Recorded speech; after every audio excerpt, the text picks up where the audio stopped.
ADHD, or Attention Deficit Hyperactivity Disorder. Am I talking to you? Am I talking to me? I got ADHD. It's about anything. It's about everything. It's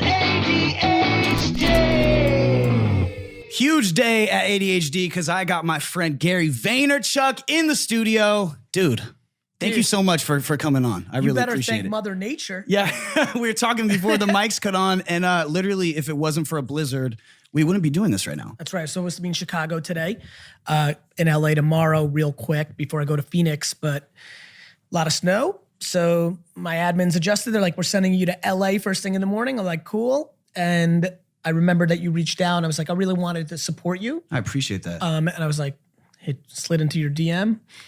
Got tied and slid into literally, Tyler's. yeah. No, we literally did everything via Instagram. Yeah. Which is, it's so incredible in the digital age. But one thing about you, man, is you don't only talk. You don't only talk it, you walk it. You know what I mean? You give away things for free. You build genuine connections with people, and you're a man of your word. And I think like integrity is something that you don't come across very often out here. You know what's crazy is it's mainly because I'm so flattered. The fact that I know that having me as a guest gives you leverage for the guests you get after this, it makes me feel nice. And like, it's like such a crazy feeling. It's like, and I think that all of us want to put people on, especially if we genuinely have a vibe towards them. And I think that I loved being the whiz kid in the wine world and the tech world. I loved being that whiz kid as a 12-year-old baseball card dealer. But as now, I just turned 43, as now I'm going into that next chapter, I remember being 25, 27 and worrying that like, oh shit, one day I won't be the whiz kid and am I gonna be sad? But I'm super fired up to be Yoda, right? Like the OG. Yeah, I haven't seen Creed 2 yet, right? But Rocky's in the corner. And I'm sure at some point Rocky was like, fuck, when I'm not gonna be in the ring, is it gonna be as cool? But now he's getting his high from training up the next generation. And I think, I'm not 70 yet, but no question, because everybody's in it so much younger these days, I probably got to feel OG a little bit earlier than I anticipated. But yeah, at the end of the day, also, I gotta tell you, having a good memory helps. Like literally getting a text from my admins and being like, we're sending you to LA, realizing I have nothing booked because my day was planned in Chicago, plenty of things to do, but being able to be like, oh shit, he might be around, and just do having a good memory has been a sneaky, I never talk about this, but so much of what I pull off is based on having a great memory. I feel like so much of what I pull off is my memory is shoddy. It's very scattered, but what I'm able to do is pull things out of the corner of my mind at a moment's notice. And I attribute that to my ADHD. I really do. It's like being able to juggle 50 things at once. The brain's absurd. I can tell you when you sneezed in 3rd grade, but I might not know your name. There's all sorts of shit like that. That makes sense to me. I attribute, I've never, I'm 43, thus getting classified and all that stuff. That's just not how we did it in the 80s in grammar school. And everybody's zeroed in on everything these days. But clearly my brain works different, and I always chuckle to myself. I'm like, man, if I was going through the system now, you got horrible grades growing up too, right? Horrible. Awful.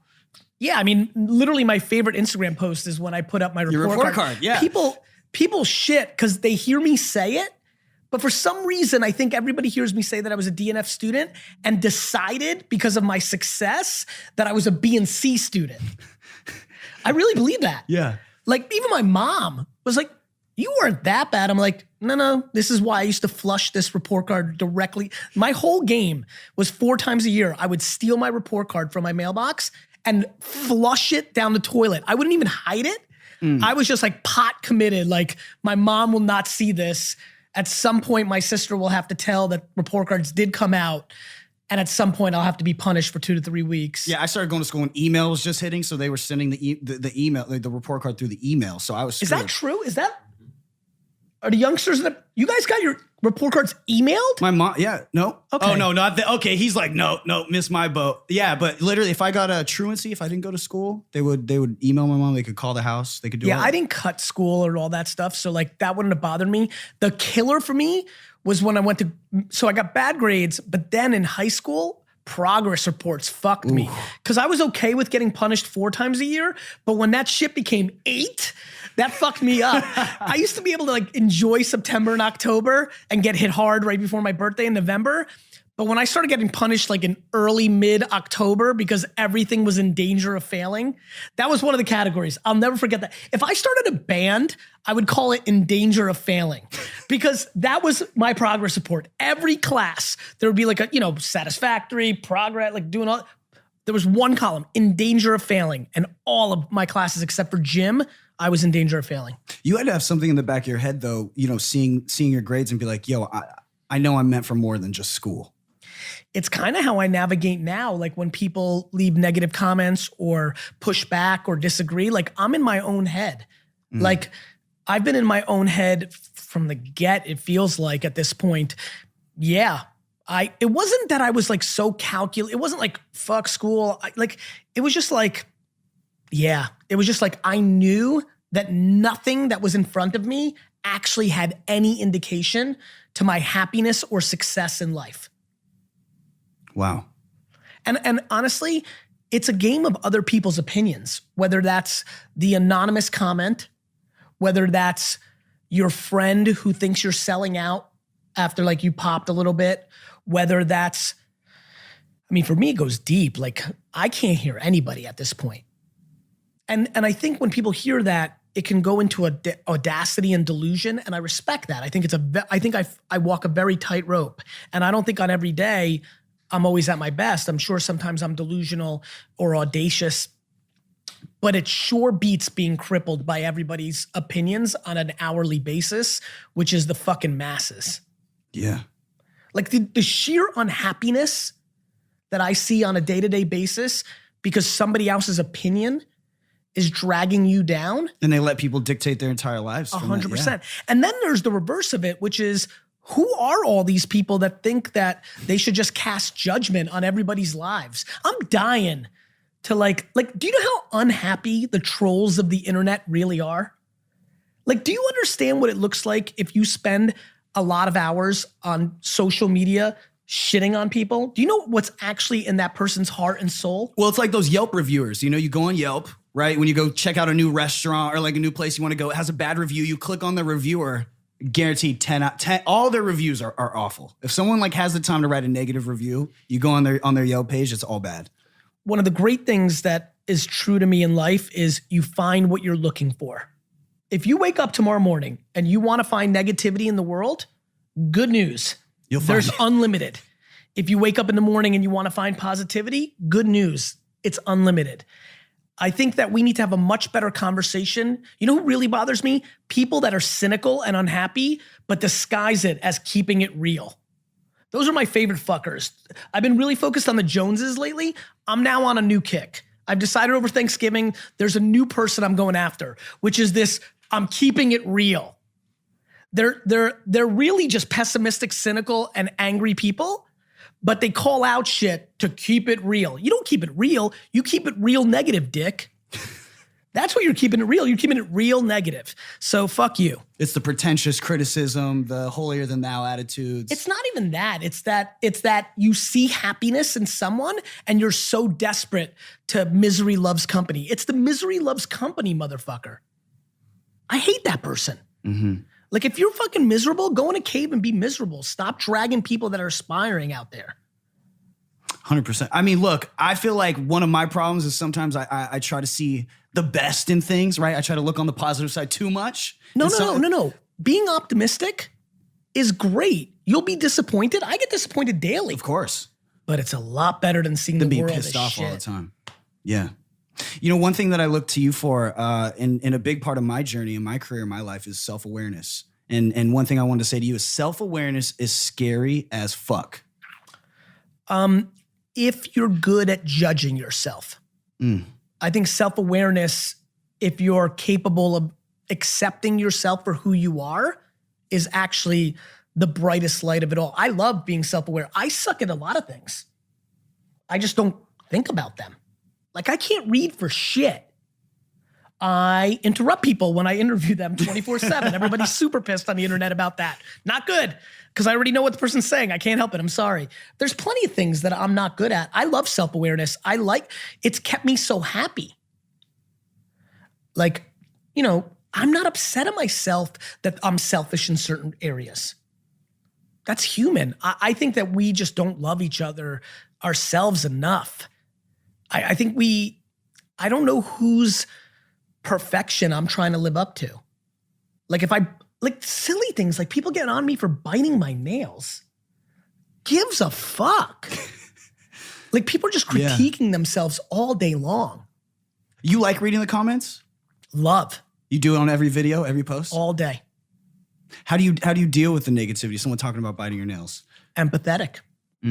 Empathy. Somebody just watched 49 seconds of me spitting some pontification on Instagram, and they've decided to make a judgment on me.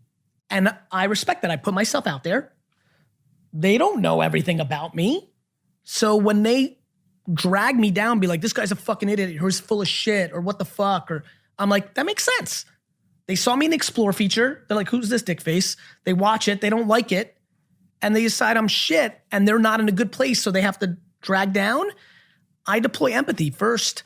Sucks to be, I would never do that as a happy person to anybody else. So A, I'm already feel bad. Yeah. And B, who the fuck am I? They only got 49 seconds. And in 49 seconds at a time, I could suck shit in perpetuity. Like at 49 seconds at a time, I could be all-time terrible, especially me that gets hot and competitive and like this is how I am when the lights come on. So I deal with the negativity with empathy to the person that's leaving the comment. A, for the fact that I feel bad because they're in a bad place that they decided to put more hate into the system. And B, like they shouldn't do 7 hours of research of my career or who I am as a human being. I would be upset if you thought I was a dick. Because you've had enough interactions at this point to have a read. Yeah. But like Rick in Arkansas or New York, who saw me in Explore, or who saw, by the way, and I have a lot of empathy because I also have fans and followers and people that consume my content that really give me love. And the natural reaction when somebody's posting like, this guy's a fucking genius. 30% of the people are like, fuck that guy, before they even watched anything. Yeah. I get that. So, I mean, I hated Tiger Woods and Kobe and Shaq in their prime. They weren't my guy. So I have empathy. I put myself out there, and if you're putting yourself out there, you have to deal with the ramifications of the reality of the system. So I respect the system. I respect the market. If you don't know who I am and you think I'm the biggest piece of shit, I'm great. If you know who I am and you think that, I'm dead. And that's how I live my life. Speaking of empathy, the reason why we started talking last week is you launched Empathy Wines. Yes. Congratulations. Thank you. My mom's not going to listen to this podcast, so it's safe to say that I ordered her a bunch of wine. Thank you. For Christmas. Why Empathy Wine? Why now? John Troutman and Nate Schroeder, two guys that have worked for me for a decade, graduated up the wine library and VaynerMedia system, and we're getting to that age where they were like, hey, what's next for me? Our capabilities to produce content and marketing to sell a product off the back of the K-Swiss stuff was obvious to me that it was very high. I miss wine. I was going to say, is this nostalgic? It's almost like nostalgic for you to 100%. step back into this? I also knew I could do it. I knew that I could produce the best $40 wine in the world and sell it for $20. Like people are going to shit when they taste this. I can't wait to get mine. Yeah, literally, like the amount of empathy rosé that is going to be on Instagram this summer and spring, like through, I can't wait from Gunna. Do you know you need to get some rosé too? My friend Shamik Moore, he's the voice of Miles Morales, the new Spider-Man movie that's coming out. Anytime we go to dinner, he like we can go have lunch at 12 or 1. Set that up before rosé. I got you. So there was a lot of factors. I was ready.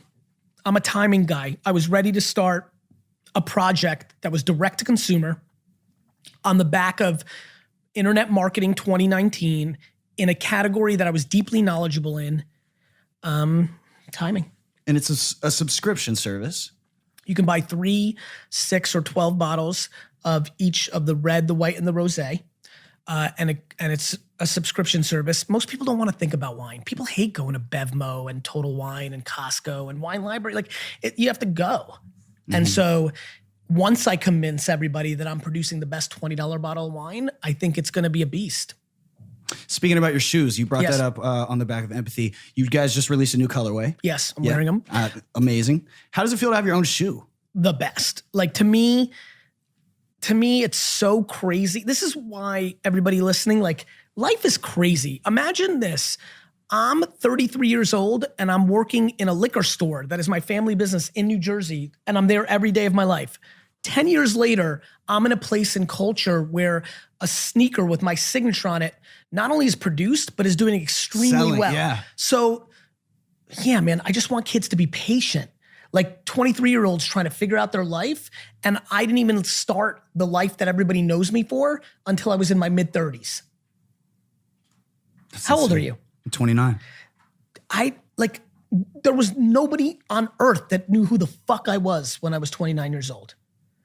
So much can happen when you're good at your craft or what you do. And so I just wish people were a little more patient. It feels amazing. I'm 43 years old. I grew up in the East Coast in Jersey in the prime of sneaker explosion. I hate Michael Jordan, so I had to skip all that as a Knicks fan. But that's why you started the shoe. That's why you started the shoe, man. You just wanted to take a shot at MJ. Honestly, what I really wanted to do was it came to me, and when I realized they didn't want me to be an influencer, they wanted to put my signature on the sneaker. I love win-win situations. And the K-Swiss collab was a win-win situation. Either it would be massively successful and I would surprise people, which is basically what's happened, or it would fail miserably and my 10 core friends could make fun of me at my 80-year-old birthday roast. I like that shit. Remember when you had those shoes? Remember when you were, because I know I'm going to be macro successful. So to have micro losses is actually a very big part of being an all-time great. Muhammad Ali lost fights. And so I put myself in a position to lose fights. And I think a lot of the people that are not going to win to their capability are scared to go into the ring against a worthy opponent. And they'd rather not try just so they don't fail. Because they worry about other people's opinions. I'm telling you, man, it's crazy to be at this place in my life where I'm like, fuck, this all synthesizes down to people worrying about other people's opinions. And oh shit, that's why I didn't do bad things in high school that my mom asked me not to do, because not the prettiest girl in school and not the biggest jock and not the coolest kids, none of their voices penetrated my dome. So if I can get through high school, real life's easy. Are you glad that it happened now rather than when you were 25? Do you feel like it has any? No. Do you feel like it makes any difference? I think if we're talking about like the kind of level of fame and success I have, there are clearly perks of having that happen in your 20s before you're married. So there's like, there's some. I'm being serious. I think there's some cool adventures that I missed out on. I'm pumped it happened because it's my process. I needed to go into my family business and put my parents on for everything they did for me. The proudest thing I've done professionally is I've done super right by my parents and my brother, right? I built a business for 14 years for my parents, left with nothing. People try to shit on me like, daddy put you on. They don't know my story. I put daddy on. Started a business with my brother when I had all the leverage, 50-50 from the get. Put my brother on. So I'm proud of how I've navigated my life as a man. Definitely. Another thing I wanted to bring up is trash talk. Yes. It's probably one of my it is definitely my favorite new Gary Vee thing to watch. It's so entertaining. You're literally going to people's garage sales. You're buying things and flipping them on eBay. What made you want to start doing this? It's become very obvious to me that excuses are my poison. And I want to eliminate them at all costs. I talk a lot about hustle and hard work, and people are kind of pushing back on me a little bit right now. And it's been interesting. I'm like, man, I haven't done a good enough job clarifying that when I talk about work ethic, I'm trying to speak to people who are unhappy or complaining. Not happy with your job? Don't watch Netflix. Work after hours, save money, quit. I'm not trying to get people into depression or burnout. I'm trying to address unhappiness. One of the things I saw a lot in my comments, because I read them all, was, well, I have no money. I'm like, fuck, I lived my whole life with no money, but I figured it out. I would just buy shit. I would buy garage sale shit. And it just got me going. I love it. It's like a hobby of mine to go garage sale. I started doing that with clothes. I used to do that with clothes. Dude, the amount, guys, especially like a stylish kid like you, like if you have flavor, if you're listening right now and you don't have money, but you're cool or you got flavor, you got swag, you got style, if you just spend your life in Goodwill and in thrift stores and buy shit that you think is fresh and then wear it and take a fucking selfie and put it on eBay for 3 times the price, or like I see every day, the amount of people that buy $3 t-shirts and sell them for $35 on eBay and Etsy and fucking Facebook Marketplace is enormous. There's no excuse in America to say you have no money, even if you're in the deepest, poorest places, because if you can literally get $1, you can buy your first t-shirt at Goodwill and get it up for $15 on Facebook. Because you know what's funny? What's funny is everybody's got a smartphone.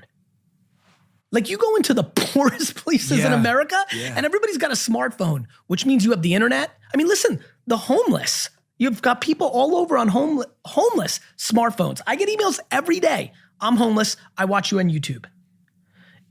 So I don't know. I really, and listen, of course there's 1% that don't. And that's what's always fascinating to me. The 1% that populates like, what about my aunt? I'm like, cool, I get it. But I'm trying to address 99.9% of people.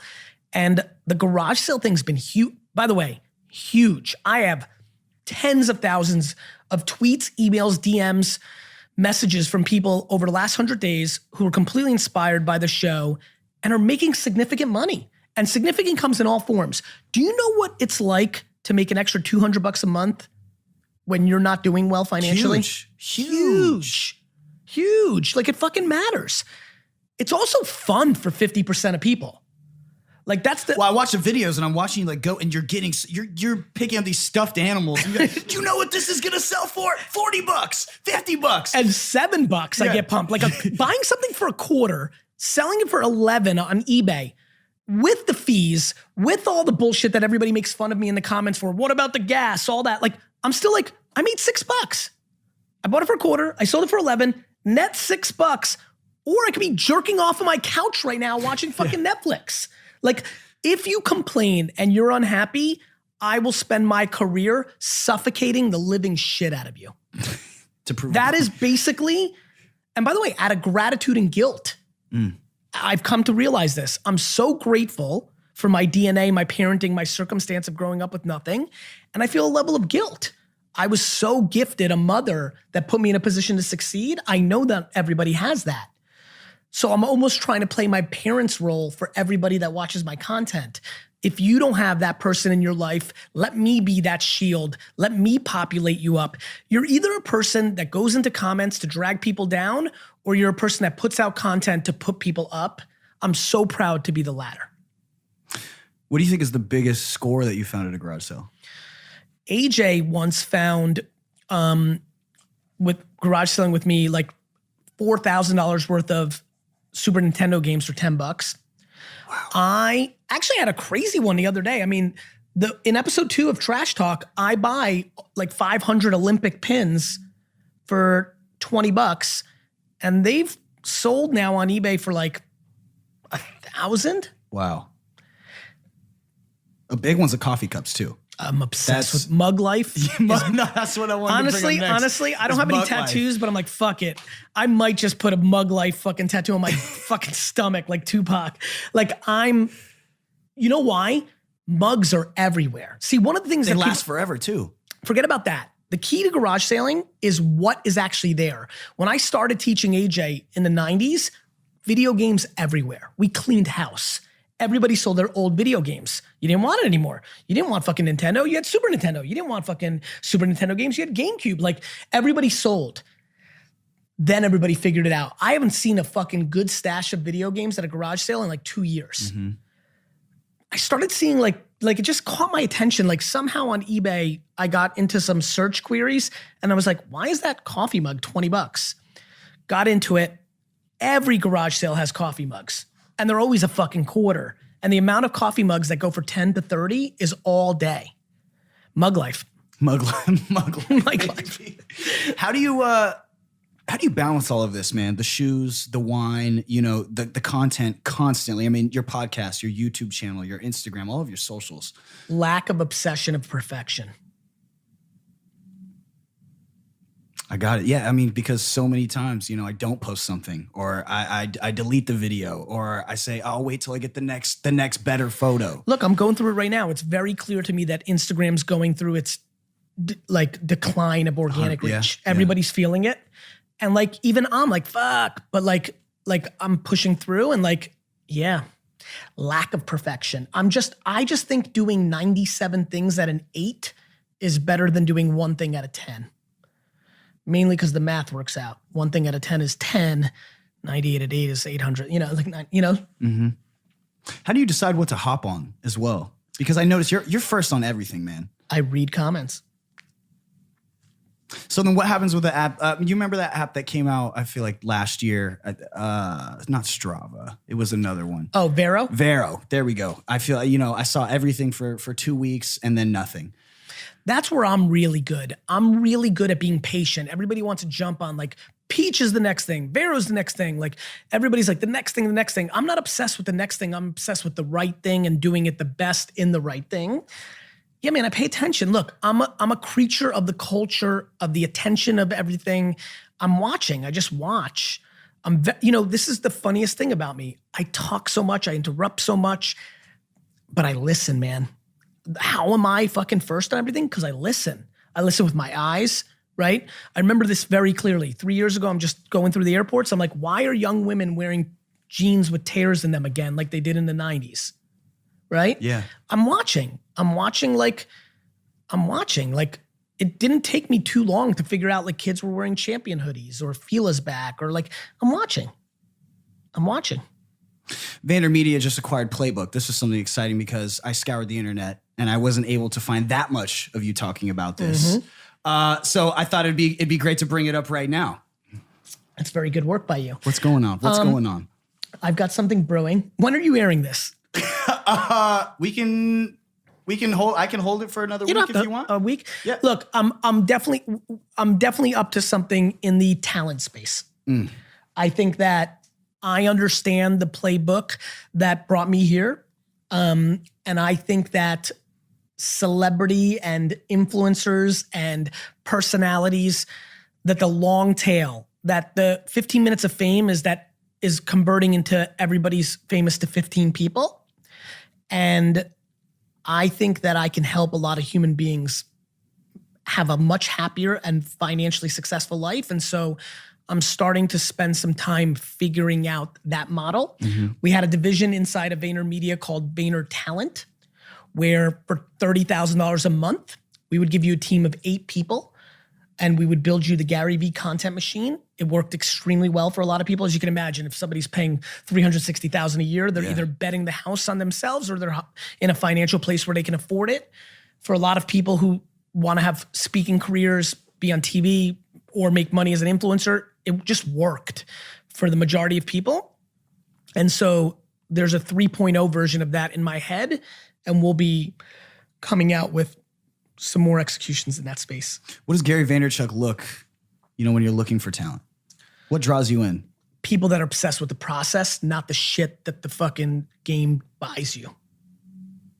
Not the cars, not the shoes, but the actual process. Because then you're finished, right? Like if you actually want from the off-whites to the fucking mansion, to the private planes, to the spa treatments, to the girls, to the red carpet, to the dresses and gowns, the jewelry, then you don't have a long career. But if you can't breathe, like that's why entrepreneurship is so weird to me. I so couldn't breathe that I wasn't even capable of getting C's in high school because I would suffocate giving school even another second of not me being in my own head of how to sell wine or baseball cards. Mm-hmm. I'm looking for people who can't breathe if they're not singing, who can't breathe if they're not designing, who can't breathe if they're not building a business or playing on the field. Like, do you know how many athletes hate their sport? A lot. It's a brain fuck because as a kid, you'd never believe it. But like, especially if you think about it, if you're born gifted and you're 6'8" and can run like a gazelle, And that's your ticket out. Or even if it's not a ticket out, even if you're in a middle-class family, it's like, that's how you can make $7 million a year, you're going. Yep. But it's been interesting as I've met a lot of these athletes who don't love their sport. They're not Well, that's happy. when it becomes a job. They're just not happy. And I'm looking for people who are happy. Like, I'm obsessed with my process. You know, somebody very big time, I don't want to put him on blast, but like an 70-year-old dude, big time dude, said, you're so unusual, because he knows a little bit more of my story. He's like, you're an entrepreneur that's really not driven by the economics. And I was proud when he said it. And he said it 50-50, like kind, but like, hey, be careful. Like, it's important you don't feel regret that you left that much money on the table. And I do think about that. He came from a smart place, but the answer is people who can't breathe if they're not doing their art. And for me, business is my art. And for other people, it's art. Other people, it's designing. Other people, it's performing on stage. I need somebody who's obsessed with their craft and would be doing it for free, quote unquote. No matter what. No matter what. And I think right now, entrepreneurship is littered with club promoters because it got cool. Yeah, I mean, they watch Gary Vee videos and they're like, I want to do this. I get it, but it wasn't my videos. Like I was making the videos, nobody thought it was cool. It got cool because Facebook made $1 billion and everyone's like, fuck, that nerd, 24 years old, making $1 billion, I want $1 billion, right? Mm-hmm. And here's the other thing. You know why entrepreneurship is sneaky? If you're a rapper or an athlete, and that's cool, and you can get the girl if you do that, you got to prove it. Like if somebody rolls up and is like, yo, I'm a rapper, you kind of want to know if they have a song that's popular. Like, well, do you have a song that I've heard? Are you on the radio? If somebody's like, yo, I'm a basketball player, you're like, are you in the league or do you like play at the YMCA? But anybody can say they're an entrepreneur and it was like, oh, dope. And I'm curious, are you a successful entrepreneur? And that's why entrepreneurship, people don't get it. Entrepreneurship is set for people that suck. Because you put it nicely in your Instagram profile and you're in the game. It's the perfect cover. It's the perfect cover. You can't say you're a rapper or an athlete and get away with it. You get laughed at because you haven't done anything. But entrepreneurship right now is very nice and safe. So you're cool. You get to go to the club and be like, entrepreneur, startup founder. I got a clothing brand. Yeah, but there's a big difference between you and your buddies printing 30 t-shirts and being fucking supreme. Yeah. It's that moment right now. And that's why it's gonna be a huge and painful bubble burst when shit hits the fan, because a lot of people are gonna have to go and get jobs. When Instagram goes down or when economy goes, man, listen, Instagram doesn't have to go down for when the economy goes down, when all those companies don't have money for you to take that cute picture on your Instagram profile and you're not getting paid anymore. Like, what do you think happens?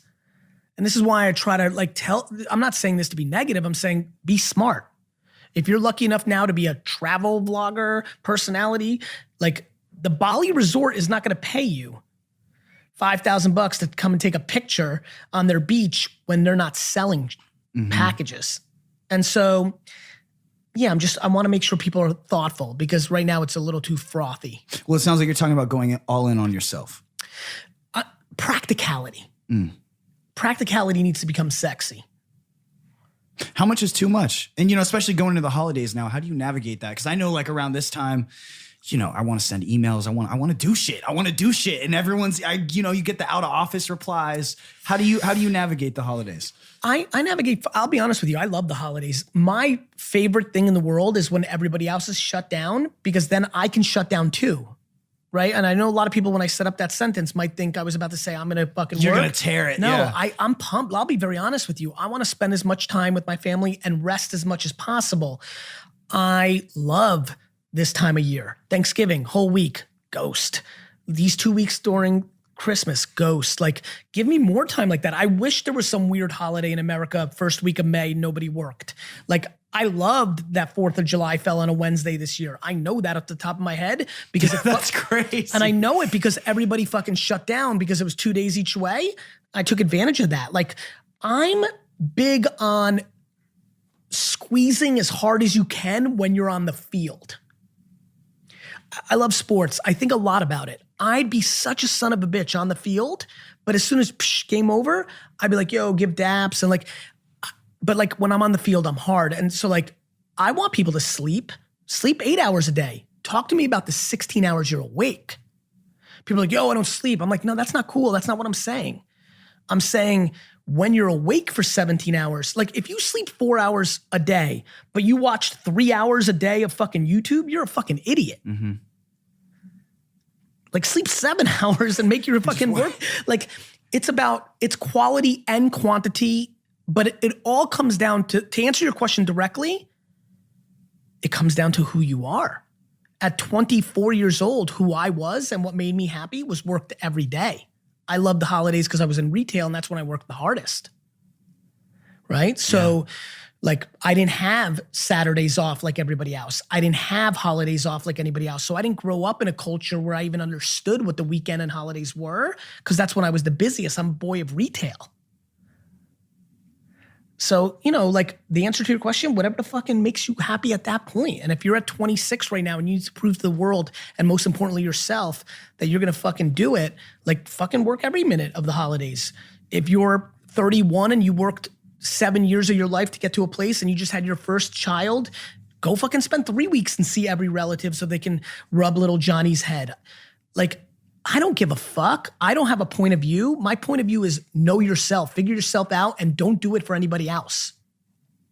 I love that. It's real. Yeah. It's very, who you trying to, I hate when people are like, yo, Gary Vee, been on a bender 9 days in a row, haven't fucking slept. I reply all the time, like, don't do it for me and definitely fucking sleep. Yeah. Like, you know, for me, the thing that's going to allow me to win the next half century, and this is just the beginning, and I will not burn out like people are waiting for me to do, is I'm happy.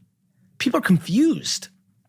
I hate that people are pushing too hard against hard work right now. It's ideological. Hard work is part of the equation.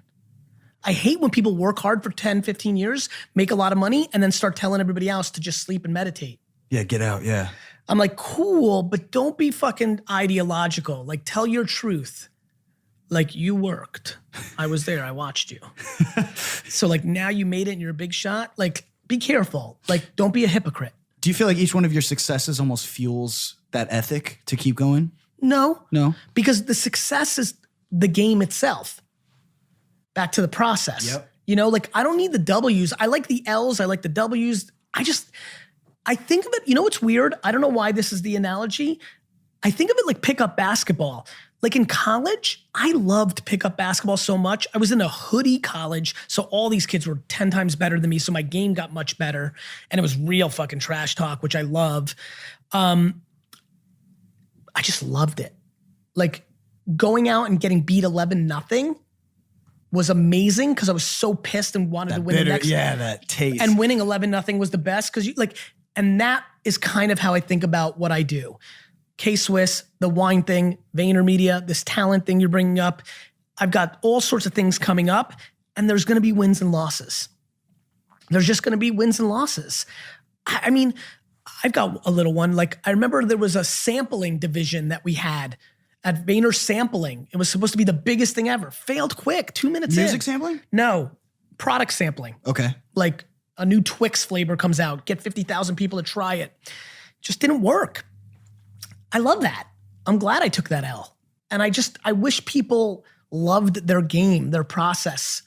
And I think people, the reason I like the pickup basketball one, whether it's running, a lot of people like to run. I hate to run, but like D-Rock just ran the marathon, big shout out. Like, oh yeah? You know, yeah. So like, if I could get people to think about their careers the way they feel about waking up in the morning and running for that hour, where they clear their stress, they love it. I hate running, so that doesn't work for me. But like for me, working is the happy place. And I want that for everybody because the big thing is I don't think people have really quantified how many hours of their adult life is actually working. Like, think about how much work takes up the time that you're awake. So a lot of people are like, oh, I worked 9 hours a day. I'm like, yeah, but you also sleep 9 hours a day. So that means you work 9 hours a day, and then everything else you do while you're awake is only 6 hours. Travel, shower, like work is a lot of your life. Fuck, man, do I want you to want to like it and live it and like enjoy it. It's a lot, dude. Yeah. Like even if you work 9 to 5, if you work 8 hours a day and you sleep 8 hours a day, That means work is 50% of every hour of your whole day for 40 years of your life. Like, why the fuck are you doing something you hate? Make less money, buy less fancy shit, and be happy. Like, literally, people are miserable because of an extra room in their house. I think it's the comfort, though. People are comfortable. They don't want to change it up. Yeah, but you know what? I think it's that people buy shit they don't need and then have to work a job they hate to pay for the shit they don't need. To impress people they don't like. I hate that shit. It fucks me heavy, which is how I got to the Joneses, which is how I got to don't worry about other people's judgment. You know, now, especially because of Instagram, back to your point, like what happened for me, the other thing is, if you're 22, 18, 25, 30, and you think you should have your whole life figured out, that's ludicrous. But that's what every single 30. I feel it too. Of course, especially because 30's coming. Yeah. And 30's a motherfucker. Any advice? Fuck 30. like, yes, there's a lot of advice. I would fucking rip both my legs off to be 30. That's how young 30 is. Yeah. If you can give me 13 years back right now, man, I would fucking give it all up. You don't need to, I can have 0 followers on every platform. Let me just start. Like, what I would say is this. You'll never believe what 43 feels like. It feels like 29. I actually think I have more energy and happiness and youth at 43 than I did at 29. Well, it's crazy because I feel like I've done more this year being 29 than I've done from 20 to 25. That's great. You know, like, no, well, that makes sense. I feel it. Like, well, I from really 20 to like 18 to 20, like people don't do that much shit. Like most people don't, right? Like, yeah, that makes sense. That makes me happy, dude. That means that you're going down a smart path. I just wish people realized how young they were, including 57. Like, it's just young. Like, you're probably gonna have 20 years of productive life. People are just like, don't know how to put time in perspective. They're super like passive day to day, but they're antsy year to year. It just makes no sense. Did you always have this perspective? I think so. And I do believe a little bit in the old soul kind of shit. Like, because one thing fucks with me. I don't understand why I did this, but this is real. I would hang out with grandparents like you would not believe. Like back in the 80s in like Jersey, playing outside, grandparents would travel up from Florida and visit or some shit. And for no reason, we're like playing wiffle ball or basketball. I would just stop and go sit down with like a friend's grandpa and be like, tell me what it was like when the man landed on the moon. I liked history and I liked context. Like, where were you when JFK, I was obsessed with the JFK assassination from like 1st to 9th grade. I was like, where were you when JFK got assassinated? Like, tell me about Vietnam. And like, did you like Reagan? Like was really fascinated. I just always gravitated towards very old people. And yeah, I'm an old soul for sure in a very high energy body, right? I'm a really interesting contradiction. I'm so patient. I'm such a marathon runner, but nobody who's been listening to this, who's discovering me the first time through your world, would ever think that because the energy of my communication feels, you know, half the people think I'm on coke. Well, that's why that's why I was so drawn to you, you know, because like I said, you know, I'm like this. So to be able to be digesting something and be thoroughly entertained and not only, but to actually, you know, walk away with knowledge, with a gem. That's important. I feel like you don't come across that every day. No, and I mean, I think that's why I am who I am. Like, people are like, yo, I want to be like you. I'm like, cool. Like, first, get lucky as fuck on like DNA. Second, have a 20-year career of doing shit without saying a word. So you actually have skills and perspective and wisdom. Third, be disproportionately empathetic to your audience and want them to get off, not what are you going to get out of them, which is 99% of people's. Everyone's like, give me likes. I'm like, why don't you put out some content that gives you likes? Like people like, Gary Vee, I want more followers. I'm like, earn them. Like the entitlement, like, yo, I took a cool picture on a sunset. So did 9 million people in the last hour. Even being hot doesn't count anymore because between filters and angles, everyone's fucking attractive on Instagram. Everyone's hot. Everyone's hot. That's fucked up everything. You used to be able to rely on that shit. Ride it out as long as you till 50. Yeah, if you were really good looking in the 90s and early 2000s, you were set. Instagram fucked it up. Everyone's attractive. Oh man. Gary. Yes. I want to say thank you so much, man. Thank you, brother. You constantly inspire me. You're, genuine. So what's this podcast going to be about? It's about anything and literally everything. It's me going through my phone book. It's me going through my Instagram DMs and me having all my friends and cool people in the world on to chat about literally anything and everything. I love that. Yeah. Listen, I'm going to drop one little thing that I've been thinking a lot about over Thanksgiving. And we talked about it just now. This is a game of selfish versus selfless. If you asked me why so much good is happening for me, is I get high on giving to others. It's like this perpetual machine. I love admiration. Admiration is only earned. Nobody sees you the first time and admires you. And so there's so many people that are trying to build personal brands, trying to get on. You have to be obsessed with every time you post. Are you bringing value to everybody, or are you trying to get something from them? You're giving or taking. Are you giving or taking? And everyone's taking. It's about how many likes and followers you get. That is disproportionately a take game. That's it. That's why so many of you are struggling to pop. Every post is, will this get me? Do you know how many attractive women get frustrated after 3 posts and then decide to show flesh again because the only KPI is likes? And will say to my face, I want to build a fashion brand for women. And so I'm like, take half the likes and make content for women, not for pervy dudes. And they struggle with that. And that's why I want to talk about this for the last sentence, which is are you happy about your 40,000 likes that mean nothing? Or do you want the 13,000 likes that are actually predicated on your ambition? Oh, wait, you want 40,000 likes because you care about what other people think when they see how many likes you got. We are so deep into a math game. Do you know how many people would shit their pants if tomorrow Instagram decided to stop showing likes and follows? Oh. It would be the best. It would be over. It would be the best thing for the humans. Yeah, well, I mean, Kanye, a bunch of people went online telling, for Twitter, Kanye was remove the like and the retweet, the numbers. Yeah. I think there should be it'd be really cool if people could live 1 month without seeing the metrics. They'd be stunned by how much that would impact what they put out. And that's what's worked for me. I'm interested in your admiration. What I love about when I sign sneakers or when I'm in the airport is the amount of people in the last 6 months that say to me, I never fan out about anybody, but I needed to come and take a selfie. I brought your book when we first met on my beach show. And I was too nervous to have you sign it. I was like, I never do this. And I'll tell you why. It's so much more fun to be followed because someone admires that you brought them value than the fact that you can drop 55 in a basketball game, or the fact that you're a size 0 with a pretty face. That's just the truth. I was wondering why it was happening. It was happening a lot.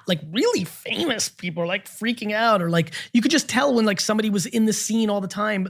It was just it was happening, right? And I was like, right, because I'm getting admiration. And that is something everyone should try to do. And I think the reason is, if you make admiration the North Star, you will produce dramatically better content. You're not going to try for a hack.